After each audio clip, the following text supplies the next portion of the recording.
everyone. It's pretty close to 10:15, so I'm going to go ahead and see if the folks at the Cummer Museum are ready to go. Our first presentation will be Lowndes Museum Point of View, done by Kristen Zimmerman, Registrar at the Cummer Museum. The one after that will be Libraries and Archives Point of View, done by Lorda Santamaria Wheeler, Exhibits Coordinator at the George A. Smather Libraries, University of Florida. Every institution should have a loan policy that states the purposes for which loans can be accepted, who has the authority to accept and approve loans, and the terms that should be considered. It should be supplemented by written procedures that are implemented as thoroughly as possible. Most loan policies are a component of the collections management policy. Loans are defined as temporary transfers of objects from one institution to another in which there is no transfer of ownership. Lending and borrowing objects for exhibition, research, and educational purposes is an integral part of any museum's mission to make their collections accessible to the wider possible audience. Loans also enhance or improve the permanent collection. They can also supplement or bridge gaps in your permanent collection, or they will be put together to curate an exhibition of solely borrowed works. Loans are made between museums, peer organizations, and individuals for several reasons. For example, loans for exhibition tend to be the most common and can turn into traveling exhibitions with multi-venues. Reciprocal loans, a mutual benefit to peer organizations, or may fill a gap in your permanent collection as a result of a museum borrowing an important work. Study loans is when a work of art is lent for research or study purposes and is more common in science and history museums. Long-term loans are works of art lent by private collectors or peer organizations for longer periods of time. They may also fill a gap in your permanent collection where acquisitions may not be possible. The concern with these types of loans is to make sure that all loan agreements have an end date. We'll get back to this later on in my presentation. For incoming loans, the approval process goes as follows. When requesting a loan, your institution, which would be the borrowing institution, should send a letter to a prospective lender describing the reason for requesting an object. This letter is usually sent to director, curator to director, or private collector to director. Most commonly, the letter should include the title of the exhibition or the reason for the loan, the length of the loan period requested, and the location of the exhibition with dates. The request should also include a copy of your institution's facility report. The most important thing to remember is that a loan policy needs to be in place when stating who at your institution has the authority to approve an incoming loan and who should sign the loan paperwork. Museums differ in their administrative policies regarding internal approvals for loan requests. If the borrowed object is to be exhibited or researched, the director or curator normally approve. At the Cummer, our policy states that the director has the authority to accept any incoming loan, but will typically approve it with a recommendation from the chief curator. Then the registrar is informed of the loan request and will begin the loan process. Once the lending institution has approved the loan request, the loan must be documented with a written loan agreement. Each institution differs as to which registrar will generate the loan paperwork, which should include the length of time the work is to be on loan, how the work will be insured, and the appraisal value. Each institution has their own loan fees, costs to prepare the object, grading needs, insurance, security, packing, shipping, and courier requirements. These stipulations should all be discussed prior to signing the loan agreement. Once the object is ready for loan, packing and shipping arrangements should be discussed and should take place on a mutually agreed upon method and date for both institutions. Upon receipt of the loan object, the registrar of the borrowing institution should carefully note how the object was packed so that it can be returned to the lender in the same manner. The borrower should photograph the artwork in its packing materials, and all packing materials should be saved and stored in a clean, climate-controlled space. Handling the loan must be done in a fashion consistent with the lender's requirements and based on the general standards of museum care. It is of utmost importance that you treat loaned objects the same, if not better, than objects in your own permanent collection. Remember, you've been entrusted to take care of these objects on the owner's behalf. The borrower must also seek the lender's approval before modifying the object in any manner. Once unpacked, the borrowing museum's registrar will complete a condition report. This report is previously prepared by the lender and is submitted to the borrower for comparison upon receipt of all incoming objects. It is important that the contents be assessed to verify that all objects have been received and the condition has been noted in writing. Each loan must be assigned a unique number and promptly tagged or labeled. The registrar will then complete an incoming receipt. Loans will be tracked and updated by the Borrowing Museum on a regular basis. When the loan period expires, the registrar will contact the lender to arrange the return. The return shipment date and method of transit are discussed with the lender in advance. The object is prepared for return by checking the condition, removing any extra hardware that may have been added. The object is repacked in the same fashion unless specific packing modifications have been approved. And finally, an outgoing receipt is issued. The lender is asked to sign and return the receipt after verifying that all objects have been returned in satisfactory condition. Now we'll switch gears and talk about outgoing loans.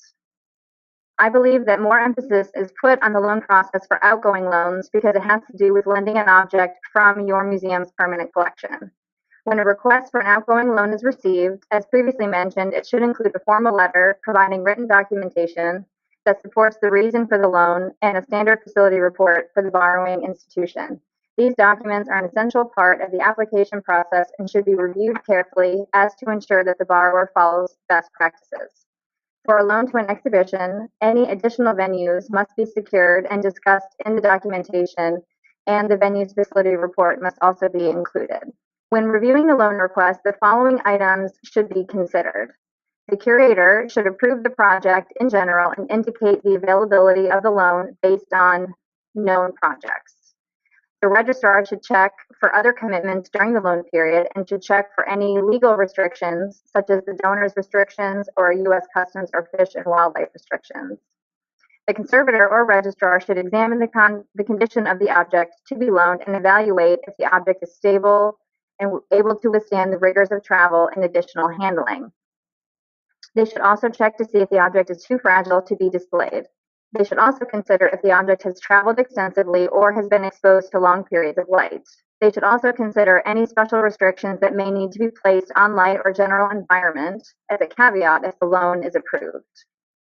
Additional things to consider, for example, is if the borrowing institution is an accredited institution, does that matter to your organization? Does the exhibition or reason for the loan align with your mission? And does it focus on public education? It is up to the registrar to coordinate the loan process and to make sure that the object and the borrowing institution are properly evaluated. The borrower should receive notification of all standard loan terms and fees. The standard protocol between museums calls for the borrower to pay all expenses relating to the loan, such as creating costs, object preparation, insurance, display needs, such as a display case, base, or mount, conservation of the object, shipping, courier, and loan or administrative fees.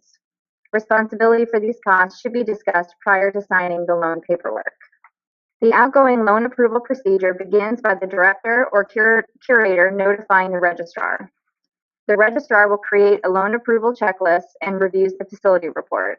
The registrar will then make a recommendation for approval with any concerns to be discussed with the borrower. The Director of Education and Chief Curator will also review the documents and will provide recommendations and/or concerns.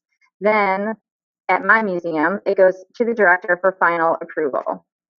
In many institutions, the Board of Trustees is required to give final approval as well. The decision should be communicated in a timely fashion once all in-house and Board of Trustees approvals have been received. If the loan is denied, reasons should be clearly stated so that the borrower can address any aspects of his or her facility or methods needing improvement.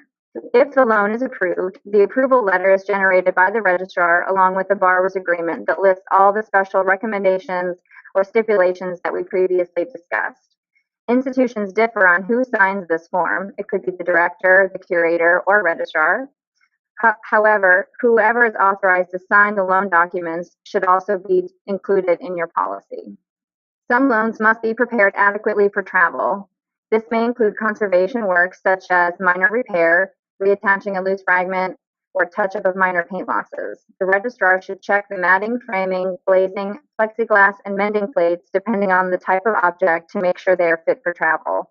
The object may also require a base or a mount, and that is typically produced by the lender to ensure the best fit for the object. Packing and shipping arrangements must be mutually agreed upon between the lending and borrowing registrars. The borrowing registrar usually contacts the lender to discuss considerations for packing, shipping, and scheduling and any courier needs. Instructions for unpacking and repacking should accompany the shipment in the forms of diagrams and photographs. If the lender has the facility and the staff to pack and condition report their own work, they will do so and sometimes can bill the borrower for expenses. It's very important to note the condition of the work prior to packing. If the conservator is not on staff, typically the registrar will note the condition by generating a condition report that is accompanied by photographs or diagrams. Couriers may be required to accompany shipment for a variety of reasons, such as to oversee transit, to install the object, or to hand carry the object. Courier per diem should cover the courier's travel and living costs for the period he or she is attending to the loan. All necessary documents that will travel with the work, such as condition reports and packing notes, can be placed within the crate so that it travels with the work. However, if the work is being accompanied by a courier, these items, including insurance coverage, travel documents, and an outgoing receipt, can be transported through the courier. Requests for the return of the loan must agree with the original terms of the agreement. All objects should be returned to the lender at the same place for which they were collected and the same methods that they were received. The loan file is closed by noting the destination, date, and method of return. When lending or borrowing a work of art, there is always a potential for damage to occur. The damage must be communicated to the owner immediately and documented in great detail. A conservator may be consulted for possible remedies. The loan paperwork should include contact information for both registrars during and outside of normal museum hours. A less stressful but still important issue that may arise is the change of ownership. If the ownership of the object changes or if its status changes, such as it was donated or became a promised gift, the change must be properly documented in writing, which means a new loan agreement must be signed. And lastly, a request for a loan extension may occur in the form of a date or venue change or an addition. Should this happen, it is normally subject to the same review and approval process as the original request. Okay, we're going to go ahead and start our next presentation with Lourdes Santamaria Wheeler. If you want to go ahead and unmute your mic, Lourdes, and begin, that'd be great. Hi, good morning. I'm Lourdes Santamaria Wheeler, and I am the exhibits coordinator for the Smathers Libraries at the University of Florida. I am going to discuss loans mostly from our point of view at the University of Florida. We handle things very similarly to museum loans, but being that we're a public institution, university, there are a few caveats for us. So most of our loans are actually outgoing loans. I'll discuss why in a little bit.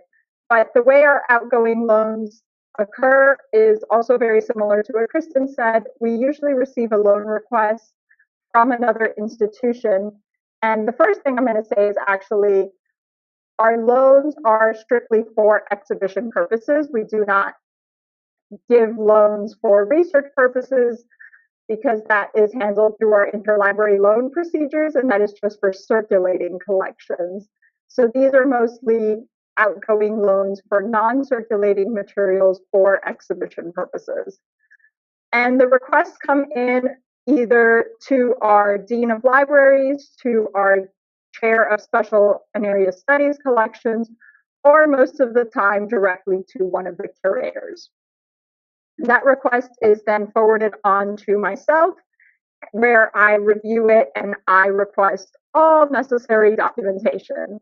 So the standard information that usually goes in a request letter, all exhibition details, facilities report for the institution, and normally the requests for exhibitions come from museums, so they do 90% of the time have an AAM facilities report.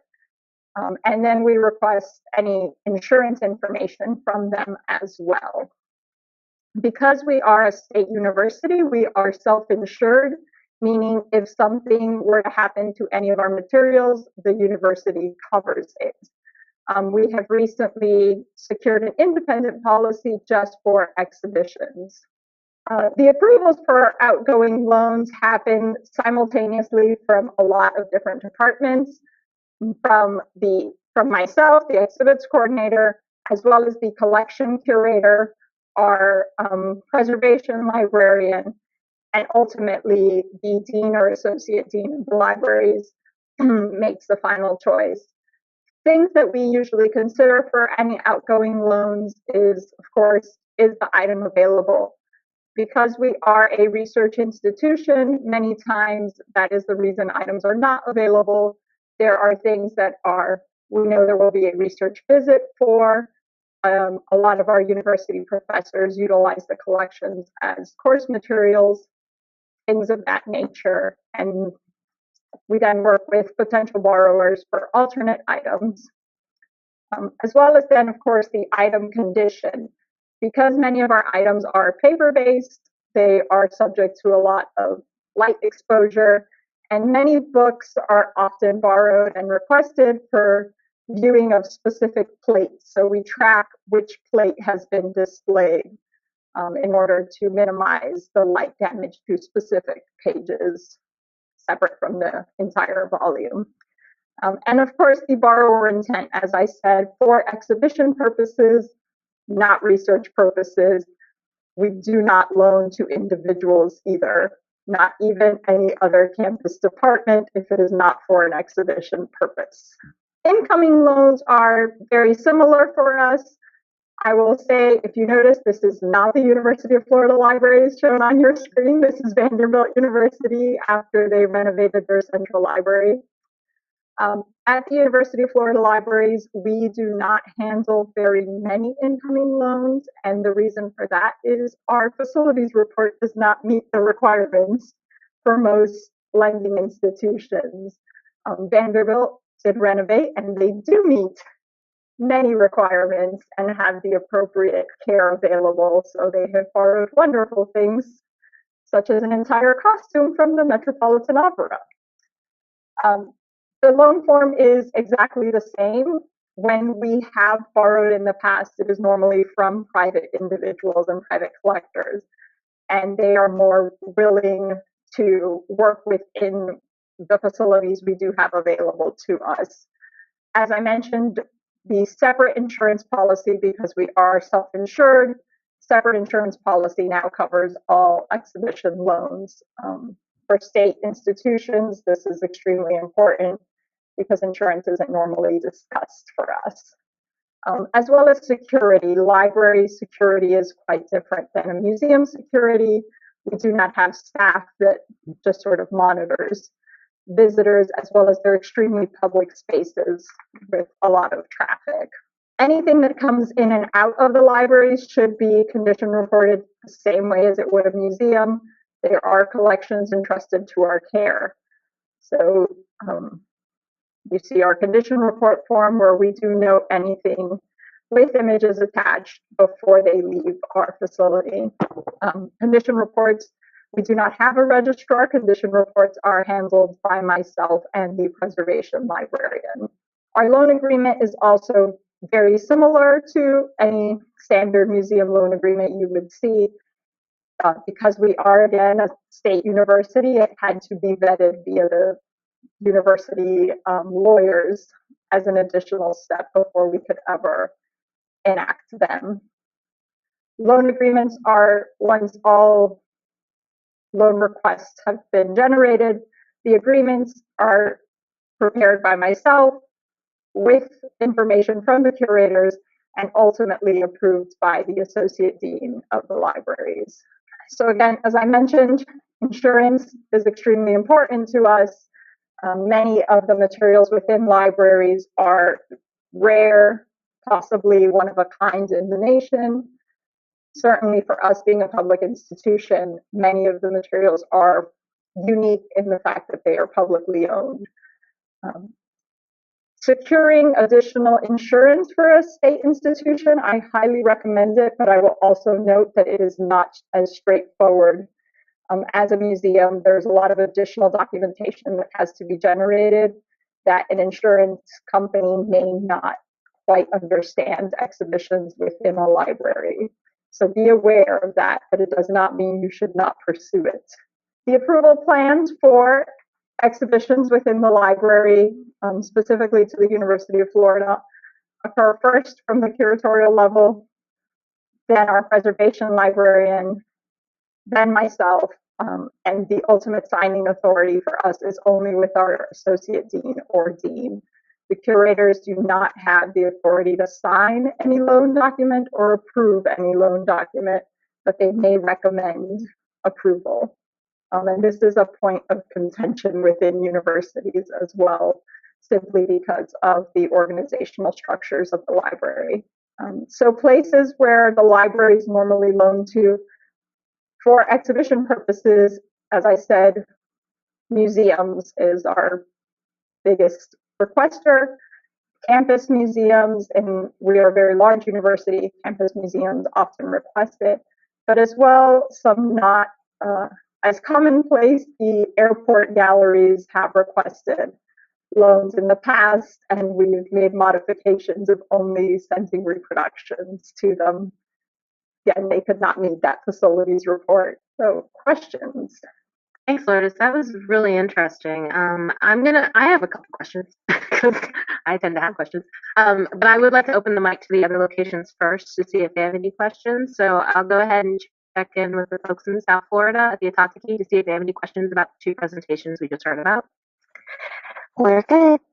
Oh, hang on one second. Okay, so we have a question about damage so if an object goes out on loan and it's damaged, what is it outlined in the loan agreement, what the repercussions are for that, who's going to pay for the damage? Yeah, just generally what happens in that situation. That's really good because damage can happen, as we probably have all seen, sadly. I think that would be good for both Kristen and Lourdes to answer that one, if you guys don't mind. Hey, this is Kristen. I would say that it should be written in the borrower's agreement, and typically it would be the borrowing institution's responsibility because the loan wouldn't be there if they hadn't requested it. But again, it also goes into everything that you negotiate ahead of time, how it was shipped, how it was handled, and so that's why I feel that it's really important that you outline these specific things. And then there's always a spot in the agreement that you can at least outline what to do in an emergency. So, you don't want them removing the piece from the frame unless it's going to damage it more. To document it, to have the registrar contacted as soon as it happens. If it was a shipping incident, to keep all the shipping materials and to document that. You can go into a lot of detail, but again, it's better if you can at least outline certain things in the agreement so that you know who's responsible for what if it does happen. I would just echo all of that, and we do specify, who to contact. I think is the biggest takeaway from that, and kind of set that as the baseline for next steps. Is first make contact from borrower to lender to document the damage. Photographically would be best, but certainly, today just a quick email to say, hey, we noticed this. Documentation is forthcoming in the next day or so, and we do specify, we give a time range for how long after damage we need to be notified in order to kind of set steps of what staff needs to go into it if it's a local institution or if it's a long distance loan, what kind of conservators are available to it. I think this is Robin again. I think the main thing I've always seen is that you can't do anything to the object until the loaner institution has been notified, right? So if it's one of my objects and I'm sending out to someone, I send it up to Kristen at the cover, it gets damaged, she has to tell me like right away, right? And she can't, and I've never seen this, thank God, but the idea would be that no one would try to fix anything or talk to a conservator or anything until you, as the original owner of that object, would be notified. And same thing if it's at your institution. Like if it's at your institution and the thing gets damaged, you contact the institution you borrowed from immediately. So again, it's kind of that open air policy where you want to notify everyone this is what happens before anything happens, because then obviously most of us will have to go through insurance to get anything paid for, and we'll have to be documented and all that other kind of stuff, and the faster you get any of that stuff moving is better for the object itself. You don't want it to be someone taking it upon themselves to try to fix it or hide it, like that case in Egypt when the object, it wasn't a loan thing, but like it got damaged, and so someone on staff just tried to fix like a mummy, you know what I mean? And it was like, it didn't work. People found out about it. So people will figure it out. There's enough eyeballs out there nowadays and phones and stuff that, someone will notice the damage when they see it. And that's also when condition reports will be your friends, is if you notice the damage later, you can notice, you know what I mean? Like, but this isn't the same thing that I lent out. So something to think about. Anything else from South Florida? Any questions or comments? We're good, thank you. Excellent. So I'm going to check in with the folks at the Cummer around the table and see if they have any questions for our speakers. We have no questions, Robin. But you guys are so good. Okay, and I'm going to look around here in Lake Wales and see if anyone has. Ooh, we have a question. Do you want to come over and talk on the mic? Does anyone have a retention policy for condition reports for old incoming or even outgoing loans? Obviously, outgoing, that condition report is probably going to just end up in those records. So more so old incoming loans, just because we have several files that are quite thick with condition reports that I'm sure after so many years really aren't terribly necessary to keep. This is Kristen over at the Cummer. We have a document retention policy that states any exhibition files, loan files, incoming or outgoing, are permanent, a permanent part of museum's history. So they are, once the loans are closed, they quote unquote are retired and they go to archives, which we know is overflowing and, are trying to find room for it, but we just know that we have to keep them permanently. Oh, that's good. Someone just pointed out, could you possibly just make digital copies, or do people still really like to have their paper copies? Hey Robin, this is Kate at down in South Florida. I just wanted to add that I'm not sure our registrar isn't here, but our conservator is, and she keeps records of all incoming loans in perpetuity, and we have both a digital and hard copy of those. What do you guys do over in the library side, Lourdes? Do you guys do paper or digital copies for kind of old loans or old?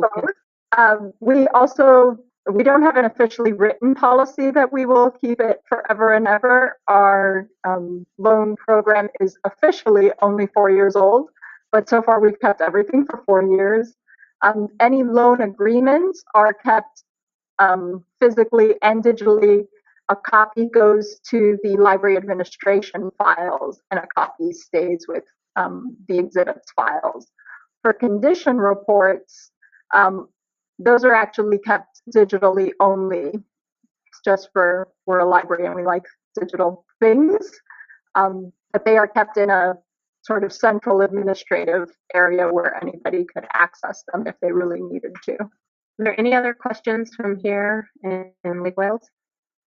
I had a question about from Lourdes about the line of authority. It looked like, and correct me if I'm mistaken, but it looked like it went straight from you up to the dean. Is the library director in any part of that governing authority, or did I misunderstand the little chart that you had? So at the University of Florida, we do not have a library director. We have a library dean.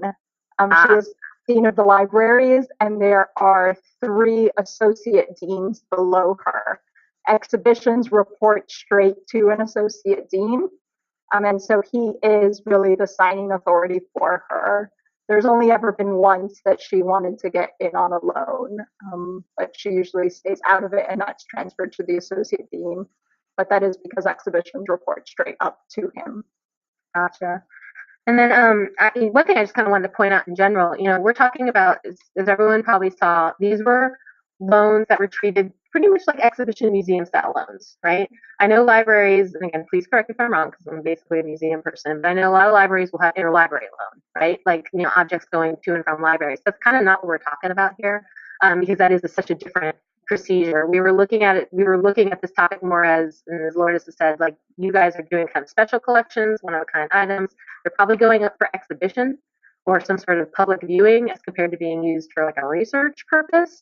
So I think it's important, and libraries are getting more into the exhibition world, which I think is great. Like, I think, that's something we always fight against, and even in the museum world where people are like, all this stuff in the back, let's throw it out for everyone to see, right? Like, that's always the thing you hear. And I think it's great that libraries and special collections are moving into this world. And I think it's useful that you don't need to reinvent the wheel with your documentation, as Lourdes very smartly did. She basically said, this is kind of what a museum uses for their loan document. And I think that's a smart, good way to go about it. No one likes to reinvent the wheel, as we all know. Well, I'm going to go ahead and do one quick check to make sure there aren't any other questions or comments. I don't think so. Okay, we're going to move the presentation back here to Lake Wales. So I'm going to turn off my mic for just a minute, just so you guys don't hear me clicking my mouse, basically, trying to get the presentation over. And we're going to start up again in just a minute or so with our next presentation, which will be Stephanie Antiquino talking about documentation. So give us just 1 second, and I'll pop on the mic to make sure we're ready to go in just a minute.